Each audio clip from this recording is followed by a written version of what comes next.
Olá, pessoal, tudo bem? Bom, vamos à nossa terceira aula do livro do Jacques Sedar, Compreender Freud. Esse capítulo nós vamos abordar a formação de Freud, mas o enfoque principal seriam as personalidades que influenciaram o início da carreira de Freud, né?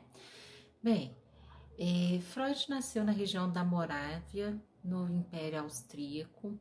Ele era filho de judeus e primogênito de 7 irmãos. Ele desde cedo era uma pessoa que se destacava nos estudos, era considerado aluno de raciocínio brilhante e sempre alimentava o sonho de deixar um legado com a sua profissão. E aos 17 anos ele começa a estudar medicina e acaba por se formar se especializar, como neurologista. Bem, desde a sua juventude, Freud já teve contato com alguns magnetizadores. Ele, como pessoa curiosa, viu algumas apresentações de um magnetizador e ele relata que ficou de fato impressionado com a possibilidade daquela nova técnica, o que para muitos era tido como charlatanismo. Bem, só que o que ele observou de interessante? Seria a possibilidade do uso da hipnose em certos tratamentos, ideia que não era bem aceita na sociedade médica, mas que alguns médicos já estavam investigando e também pensando nessa possibilidade. E um desses, que veio bancar, uma aposta no uso da hipnose para tratamentos médicos foi Jean-Martin Charcot. Esse psiquiatra, bastante conhecido e bastante referenciado, começou a utilizar da hipnose para o tratamento da histeria. E logo Freud se interessou sobre isso. E naquela época é interessante a gente também falar, observar que a histeria era tida como uma afecção neurológica. Bom, Freud conseguiu uma bolsa de estudos e começou a acompanhar as pesquisas de Charcot. Isso já no seu pós-doutorado. E a gente está falando aí mais ou menos nos idos de 1885. Nesse período, Freud aprende a diferenciar o que seria uma patologia psíquica da patologia física. E isso para ele por si só já foi extremamente intrigante e enriquecedor.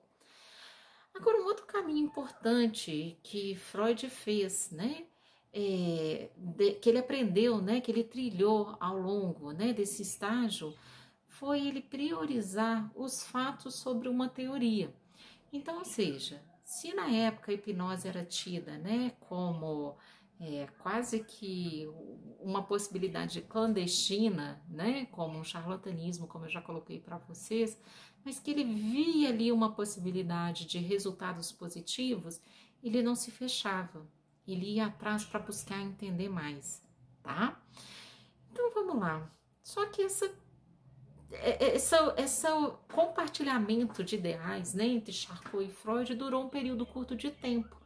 Logo, Freud começa a se distanciar das ideias de Charcot, porque ele começou a voltar a sua atenção mais para o estabelecimento de diagnósticos, que era o que ele estava buscando conhecer naquele período, e também a levar em consideração os efeitos da palavra sobre os pacientes, ainda de uma forma bem embrionária, de uma forma bem subjetiva, mas ele já percebia a influência da palavra para o tratamento de afecções psíquicas.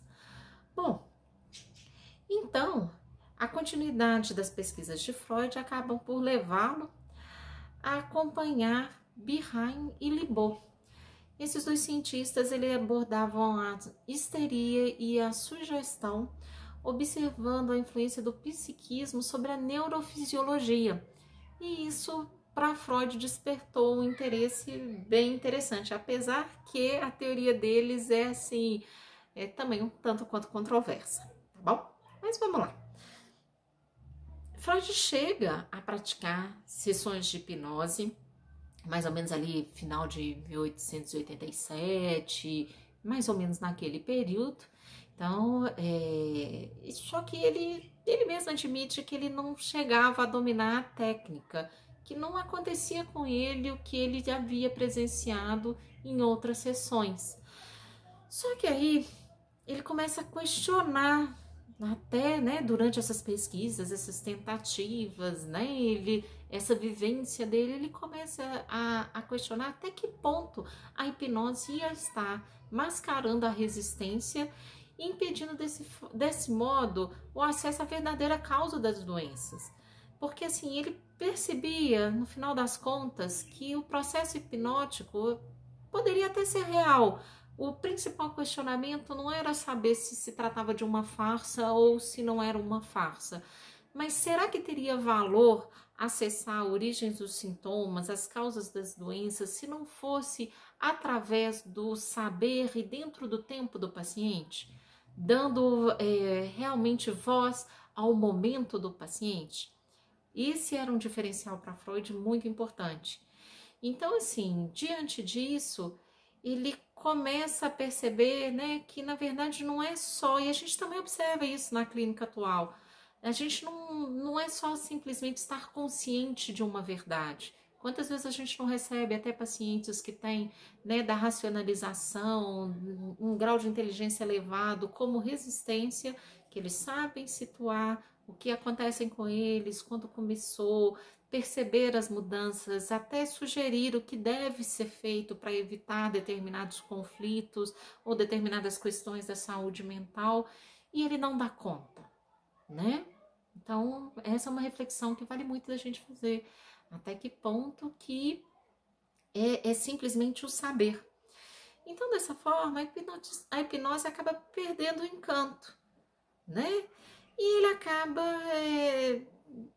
registrando em algum momento que esse procedimento acabava por, né, a hipnose acabava por satisfazer sim a necessidade do saber do médico, mas até que ponto isso era importante para o paciente em si, tá? E aí progressivamente ele vai substituindo a hipnose pela associação livre, tá? Pelo cada vez mais perceber e deixar livremente o paciente ir fazendo as colocações dele. Nessa mesma época, o próprio Behind, né, que era um dos companheiros dele, né, nesse período de trabalho dele, ele começa também a renunciar à hipnose em favor da sugestão. Então vamos lá, até esse momento, Freud continuava se sentindo, né, a par, isolado dos núcleos assim da medicina científica, e isso ele não gostava. Até que ele vai e conhece uma pessoa, uma figura chamada Brauer, e nele ele encontrou apoio e amizade. Os dois tinham sim em comum o interesse pela hipnose e assim, a hipnose com foco no tratamento de histeria, tá bom? Porque tem tantos outros usos. E as pesquisas de Brauer tornaram-se famosas, né? Porque ele ainda quem era o analista da Ana O. Aliás, na verdade, ainda não se usava esse termo, né? Deixa eu me corrigir aqui. Ele era o médico da Ana O. Então, ele estava cada vez mais utilizando uma combinação entre hipnose e a fala espontânea da paciente. Até que acontece aquilo que a gente já comentou, né, no vídeo passado, ele não dá conta, né, de concluir o tratamento da Ana O, acaba que Freud assume esse tratamento, e aí ele vai começar a perceber que, na verdade, até que ponto esses métodos, os resultados clínicos poderiam ser generalizados. Até que ponto o que estava funcionando com a Ana, né, com a Ana O, se aplicava aos demais pacientes. Porque ele tinha sempre aquele rigor científico, aquela busca, aquela curiosidade de estar sempre fazendo uma medicina científica para que ficasse, né, para que ele deixasse um legado, tá? Só que aí a amizade, né, entre ele e Brauer extrapolou o interesse científico. Eles eram realmente amigos. Brauer às vezes bancava as contas de Freud, Freud ia, acertava depois. Uma das filhas de Freud recebe o nome da esposa de Brauer, né, Matilde. Então era realmente assim, foram grandes amigos por um tempo. E ele acaba exercendo, sim, uma função de mestre e orientador para Freud. Só que aí, desde o início, né, como eu coloquei para vocês, Freud buscava essa constituição de uma ciência e buscava ampliação dos resultados que até então eram específicos para demais pacientes. E aí tem um livro, um livro bem interessante que eu também recomendo e vou deixar aqui na biografia para vocês, que se chama Estudos em Psicologia, do Dante Moreira Leite, que ele diz que Brauer afasta-se de Freud quando Freud afirma que as neuroses tinham uma origem sexual. Para Breuer, aquilo dali foi demais, ele tinha toda uma outra concepção e eles acabam que tem como, né, ponto de quebra ali desse trabalho em conjunto, dessa parceria, um divisor de águas quando Freud vem afirmar isso, né, a origem sexual das neuroses. E aí eles começam a se distanciar e exatamente esse ponto é que leva a Freud, né? Ele continua nessa questão, nessa pesquisa, nesse raciocínio e que leva à descoberta da psicanálise, né? Ela é embasada entre outros fatores, mas um dos pilares da psicanálise é exatamente essa consideração. Então, outra consideração muito forte para a psicanálise e muito importante também é que ela considera, né, essa ciência, a dimensão da resistência e também da repressão. Então, é uma ciência que ela leva em conta por-se a escuta do outro, deixar o outro falar, acolher o que o outro está sentindo, para aí sim a gente fazer o manejo clínico, né? Então aí a gente vai defender, começa, né, a psicanálise a defender a ideia de quem tem a razão final é o paciente e não o médico. E isso realmente era um divisor de águas na sociedade naquele momento. Bom, outra personalidade que influenciou muito Freud, que não pode deixar de ser citada, é Fliess. Ele é considerado um dos amigos mais íntimos de Freud. Teve uma contribuição muito importante para a criação da psicanálise, né? Mesmo sem saber. Porque o que é princípio, né, que ligava os dois era o conhecimento de fisiologia, era o que interessava, né, para Freud ampliar e embasar algumas questões psicanalíticas, né, algumas questões da medicina que Freud praticava na fisiologia. Acaba por ser muito mais do que isso, que Fliess funciona como um confessor de Freud, como um amigo confidente, como aquele que dava apoio, aquele a quem Fliess direcionava suas angústias, suas ideias, suas indas e vindas, suas dúvidas. Então, mesmo sem querer, Fliess acaba funcionando como o analista de Freud. O que ele vem a chamar de autoanálise, quando era o processo de escrita, né, para as cartas a Fliess, aí vale até uma observação, a gente só tem conhecimento das cartas que Freud endereçava para Fliess, que esses documentos, né, das cartas que Fliess endereçava para Freud, nunca foi encontrado, dizem até que foi destruído, né? Mas do ponto de vista de Freud, a gente vê claramente que ele tinha muito respeito e que para ele falava sem limite. Então, mesmo sem ele ter percebido, ele usava da associação livre para essa comunicação com Fliess. Então, Fliess era um ouvinte atento e aprovava muitos desenvolvimentos de Freud. E a gente então permite, né, a gente vê que essa idealização que Freud tem por Fliess é que permite que ele coloque uma situação de transferência, fazendo, né, com que ele, como eu comentei, fizesse o papel de analista para Freud.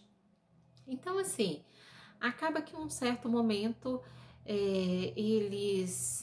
Freud percebe que estava dependendo muito do apoio e da aprovação de Fliess, e em determinado momento eles começam a ter ideias diferentes, ideias distintas, eles acabam que eles brigam, tá? Realmente, né, uma briga entre eles, mas não um rompimento.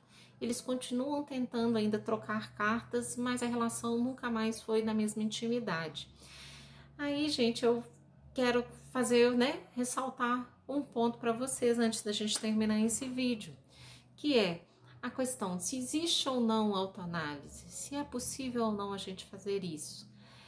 O próprio Freud relata que ele não recomenda e não acha viável e não acha que é possível. Porque a autoanálise, né? Eu conversar comigo mesmo, eu questionar, eu fazer um questionamento das minhas posições pessoais, do que eu devo ou não ter como direcionamento para a minha vida, isso na verdade não é autoanálise, isso é autoconhecimento. São coisas bem distintas.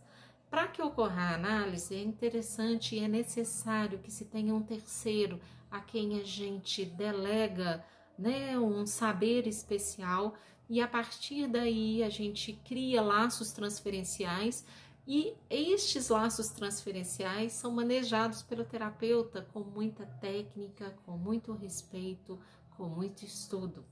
Então, a autoanálise de fato, ela não existe. O que existe, que sim, a gente deve estimular sempre, é o autoconhecimento, mas devemos sempre recorrer àquele que se estuda, que dedica, que vai sim fazer uma pontuação e que vai fazer você se responsabilizar por sua vida no momento adequado, de forma adequada, mas sempre embasada em muito estudo e em muito respeito. Então vamos lá. Acaba, né, voltando ao nosso texto aqui para a gente finalizar. Já comentei com vocês, né, que mais tarde o próprio Freud afirma não ser possível essa realização da autoanálise, porque senão não existiria doença. Todos nós iríamos nos autorresolver e estava tudo bem. Todos nós não, mas uma boa parcela, né? Então que é realmente necessário a gente acreditar a um outro este saber e a gente vivenciar, né, outras situações do nosso passado ou do nosso presente, do nosso passado recente, do nosso passado remoto, através da transferência, né? E assim eu quero convidar, né, vocês a buscar a fonte, tá, gente? O vídeo é só realmente um ponto de apoio para que a gente tenha alguma reflexão em cima do que tá lá, né? Tanto nos dois livros que eu citei hoje, que vão ficar aí, né, na descrição, a referência completa. Queria agradecer as pessoas que andaram me perguntando por que eu demorei a postar. É porque nesses tempos, né, de pandemia, o trabalho tem se multiplicado muito, então eu não consegui cumprir a minha meta inicial, né, de postar um vídeo a cada semana, mas eu vou tentar me redimir. Não sei se será possível não, mas eu espero em breve estar postando um novo vídeo para que a gente continue nesse ritmo legal. As pessoas têm entrado em contato comigo no meu WhatsApp pessoal, colocado algumas dúvidas, colocado algumas questões, e eu quero agradecer esse apoio e a essa atenção, porque a ideia mesmo é divulgar e fazer a gente refletir cada vez mais sobre as questões psíquicas e sobre a questão de um conhecimento, né, de uma cultura, não somente, né, sobre Freud e a psicanálise, mas sobre o que eu brinco que seria o universo psi. Até lá, então, e espero que todos estejam bem.